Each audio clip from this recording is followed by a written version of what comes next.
आया कि उनकी श्वास ऊपर नीचे खिंच रही थी, तो लोगों ने कहा माता जी राधे राधे बोलो। बोलो बेटा नाई बोलो जाए। काफी लोग आए, बोले माता जी राधे राधे बोलो, बोलो नाई बोलो जाए। अरे माता जी बोल दो ना, कह रही नाई बोलो जाए, ऐसी बोल दो राधे राधे बोलो नाई बोलो जाए। एक वहां पर पढ़े लिखे व्यक्ति थे, दिमाग बहुत तेज था। उन्होंने कहा माता जी को ऐसे नहीं, उनसे ये कहेंगे कि अच्छा माता जी क्या नहीं बोला जाता, वो तुरंत कहीं राधे राधे नहीं बोला जाता। लेकिन उन्हें कहा मालूम है कि माता जी भी उनकी दादी अम्मा थी, तो तुरंत आए दौड़ करके, बोले सुनो आप लोग हटिए, माता जी को परेशान मत करिए, तकलीफ दे रहे हो। माता जी ये सब लोग पागल हैं, आप लोगों को राधे राधे बोल पा रहे। बिल्कुल। अच्छा माता जी आप बताइए, इनकी बातों को छोड़िए। अच्छा माता जी ये बताओ आपसे क्या नहीं बोला जाता? बोलो बेटा तू जो बोलवा वो चारों कोई नहीं बोलो जा रहा, सब बोलो जा रहा। तो ऐसे ही बस धीरे धीरे राधे राधे। तो ब्रह्मा जी ने 10 प्रकार की सृष्टि रची। इसके बाद क्या हुआ कि सबसे पहले मनुष्य की सृष्टि। भागवत में जैसे हमने बताया 4 अक्षर है ना, भागवत 4 अक्षर है ना। तो भागवत में 4 अक्षर क्या है कि 4 युगों की कथा है। और मनुष्यों की जब सृष्टि कर रहे थे ब्रह्मा जी, तो 4 पहले दिव्य मनुष्य पैदा किए। कौन कौन से? सनक, सनंदन, सनातन और सनत कुमार, 4 हुए। अब उनसे कहा कि आप सृष्टि करें, आगे सृष्टि का विस्तार करें, यही भगवान नारायण का आदेश है। तो सनत कुमारों ने कहा कि नहीं नहीं, हम सृष्टि का विस्तार नहीं करेंगे, हम तो भगवान का भजन करेंगे, हम सृष्टि का विस्तार नहीं। तो ब्रह्मा जी को बहुत जोर का क्रोध आया, अरे हमारी आज्ञा का पालन नहीं करते ये लोग। तो ब्रह्मा जी के भौहों के मध्य से रुद्र भगवान पैदा हुए। बोले शंकर भगवान की जय। रुद्र ने कहा मेरा नाम क्या? बोले तेरा नाम रुद्र है। बोले मुझे करना क्या है? बोले सृष्टि का विस्तार कर देगा। तो रुद्र ने क्या किया कि तामसिक सृष्टि की रचना कर दी, भूत प्रेत इत्यादि सब कुछ रच डाले। ब्रह्मा जी जब देखने गए सृष्टि कैसी आगे बढ़ रही है, तो भूत प्रेत ब्रह्मा को खाने दौड़ पड़े। तो बोले ये सृष्टि बंद कर दो, क्योंकि अगर ये सृष्टि बढ़ जाएगी तो संसार के अन्य लोग तकलीफ में आ जाएंगे, इसलिए ये बंद कर दो, स्टॉप करो उसको। ठीक। इसके बाद ब्रह्मा जी ने क्या किया?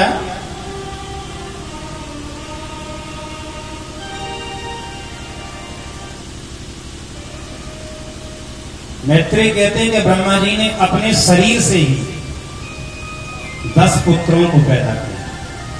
अभी सृष्टि कौन? ब्रह्मा जी कर रहे हैं। मैथुन धर्म से सृष्टि चालू नहीं हुई, ध्यान रखो। तो कहते हैं ब्रह्मा जी ने अपने मन से मरीचि को पैदा किया, नेत्रों से अत्रि को पैदा किया है,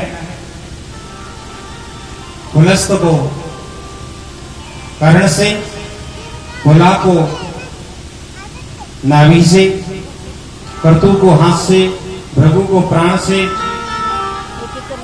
और गोदी से नारद जी को पैदा किया है।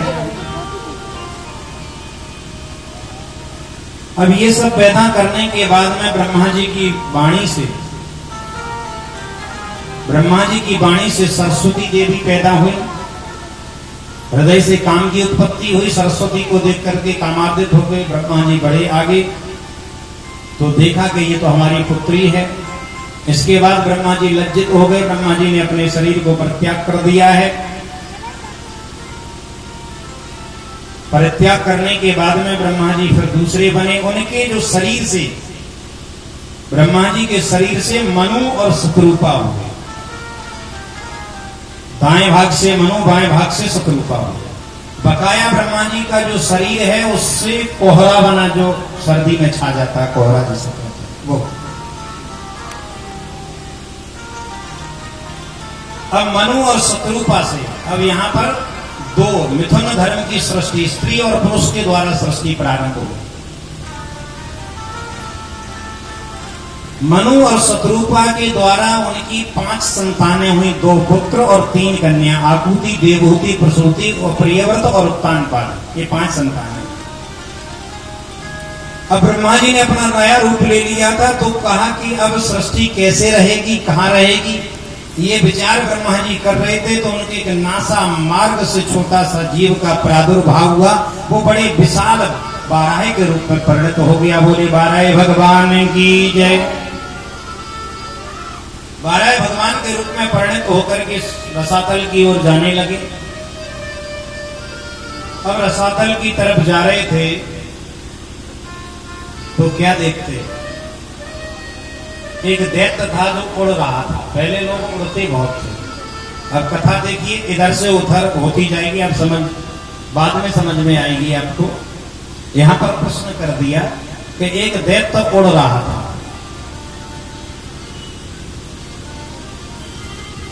उसका नाम था हिरण्याक्ष। भगवान सीधे रसातल में पहुंचे। रसातल में से पृथ्वी को अपनी डालों पर रख के लेके आ रहे थे।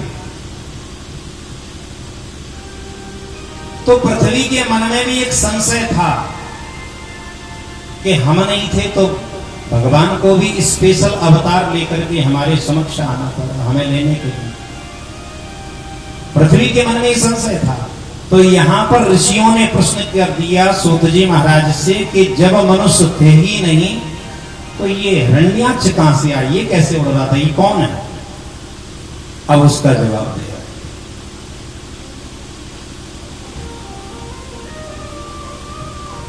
उसका जवाब देने लगे हैं कि ये भगवान के जो पार्षद हैं उनका नाम है जय और विजय। ये कोई साधारण नहीं है, ये जय और विजय हैं भगवान के पार्षद। जब दीति के गर्भ में बोले आए कैसे, तो उसका फिर जवाब देने लगे। भगवान के पार्षद हैं जय और विजय, दो पार्षद हैं जो दरबान एक तरह से समझ लीजिए। अब सनत कुमार लोग एक बार दर्शन करने के लिए वैकुंठाधिपति के जा रहे थे। उन्होंने सोचा कि हम लोग वैकुंठ के पास से निकल ही रहे तो भगवान के दर्शन कर लें। जय विजय ने ये सोचा, क्योंकि ब्रह्मा जी ने उनको श्राप दिया था कि तुम हमेशा कुमार अवस्था में ही रहोगे, अगर कहीं शादी करना भी चाहते हो तो कुमार अवस्था में रहोगे, आगे बढ़ ही नहीं पाओगे, कर ही नहीं सकते। तो छोटे छोटे बच्चे दिखाई पड़ रहे थे जय विजय। जब उन्होंने देखा कि ये तो छोटे छोटे बच्चे हैं तो पूछ लिया जय विजय ने, कौन हो तुम लोग, कहां जा रहे हो। बोले भगवान के दर्शन करना चाहते हैं। बोले दर्शन करना चाह रहे, बोले हाँ। बोले तुम छोटे छोटे बच्चे क्या जानो दर्शन क्या होता, बच्चा चलो यहां से जाओ। सनत कुमारों को कभी क्रोध नहीं आया, सनत कुमारों को जीवन में कभी क्रोध नहीं आया, इतना जोड़ का क्रोध आया। उन्होंने कहा, सनत कुमारों ने दुष्टो, भगवान के धाम में पार्षद बनकर के खड़े हो, भगवान नारायण के दर्शनों से वंचित रखते हो, हम तुम्हें श्राप देते हैं, जाओ तुम जाकर के राक्षस बन जाओ, यहां के लायक नहीं है। तब तक भगवान निकल करके आए। भगवान निकल करके आए तो भगवान से सनत कुमारों ने कहा, प्रभु हमसे बड़ा अपराध हो गया कि हमने इनको श्राप दे दिया है। तो भगवान ने कहा कि ये आपकी कोई मर्जी नहीं, मेरी ही मर्जी थी, क्योंकि मुझे लीला करने जाना है, जितना भी कूड़ा करकट इकट्ठा हो गया उसको भी सफाई करना है। क्योंकि भगवान अवतार लेकर के जब आते हैं ना, तो कूड़ा करकट जो भी है, जैसे आप कहीं बाहर रहते हो और पूरनपुर में जाकर के आपका मकान है, ठीक, अब आप रह रहे थे बाहर, विदेश रह रहे, पूरनपुर में अच्छी खासी कोठी बनी है। अब आप किसी मिलने वाले के लड़के की शादी में आए, तो आपने कहा कि चलो ठीक है कोई बात नहीं, शादी में भी जाते हैं, घर की साफ सफाई भी हो जाएगी इस बहाने। तो आए थे शादी में, लेकिन साफ सफाई घर की भी हो गई शादी में। तो भगवान क्या करते हैं कि आते हैं एक कारण से, लेकिन सफाई कर देते हैं, जितने भी धर्मी लोग हैं सबको सफाई करके चले जाते हैं। बोले राधे राधे।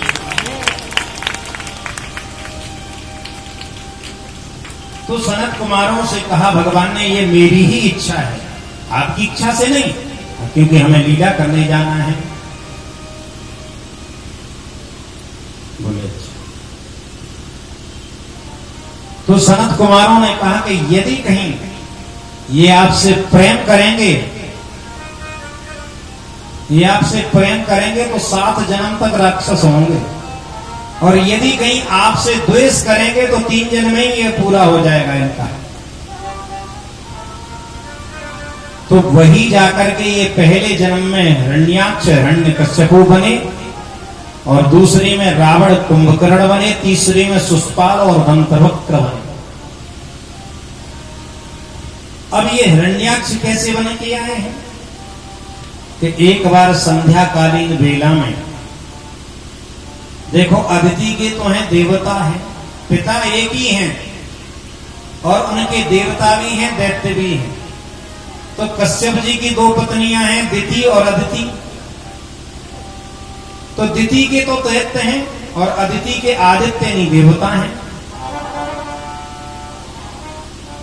तो एक दिन दिति ने संध्याकालीन हवन कर रहे थे कश्यप जी, तो कामार्दित होकर के दिति ने कहा कि हमारी सहवास करने की इच्छा है। उन्होंने मने किया कि इस समय असुरों की बेला है, देवी संध्याकालीन बेला में सिवाय पूजा पाठ के और कोई कार्य नहीं करते हैं, इसलिए तुम्हें ये घृणित कार्य नहीं करना चाहिए। लेकिन वो निरपत्र होकर के फिर भी सहवास उसने किया। तो कश्यप जी ने कहा तुमने संध्याकालीन बेला में ऐसा कर्म किया है, इसके कारण तुम्हारे जो पुत्र होंगे ना वो राक्षस होंगे। तो दिति ने कहा जब राक्षस होंगे तो वो मारे भी जाएंगे। इसलिए दिति ने क्या किया कि 100 वर्ष तक उस गर्भ को धारण कर रखा, और उनके तेज से देवताओं का, गर्भ में बालक हैं दोनों, उनके तेज से देवताओं का तेज नष्ट होने लगा था। तब देवताओं ने प्रार्थना की ये सब कैसे हो रहा है, तब उन्होंने जन्म दिया। तो जन्म देते ही वो हिरण्याक्ष है वो उड़ रहा था।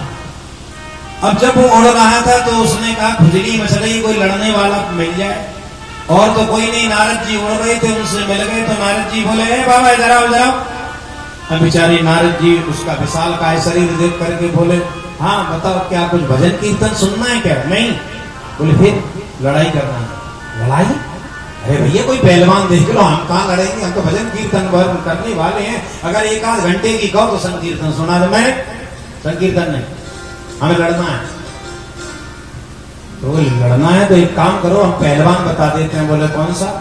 बोले तुम चले जाओ, जो तुम्हारे पूर्वजों की पृथ्वी है ना, वो एक बराह लेकर के आ रहा होगा, तुम जरा सा छेड़ देना। जैसे ही तुम छेड़ोगे वो तुम्हें छोड़ेगा नहीं, और खूब खुजली पूरी समाप्त कर देगा तुम्हारी। किधर से आ रहा है? बोले चले जाओ सामने से। ठीक। अब वो उड़ता हुआ जैसे ही पहुंचा तो भगवान पृथ्वी को लेकर के आ रहे थे। पृथ्वी के मन में भी संशय चल रहा था कि मैं नहीं थी तो भगवान को भी अवतार लेकर के हमारे लिए लेने के लिए आना पड़ा।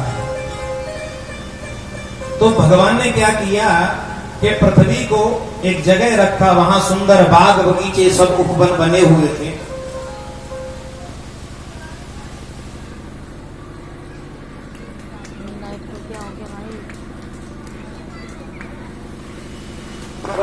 उपवन बने हुए थे, वहां पर पृथ्वी को रख दिया।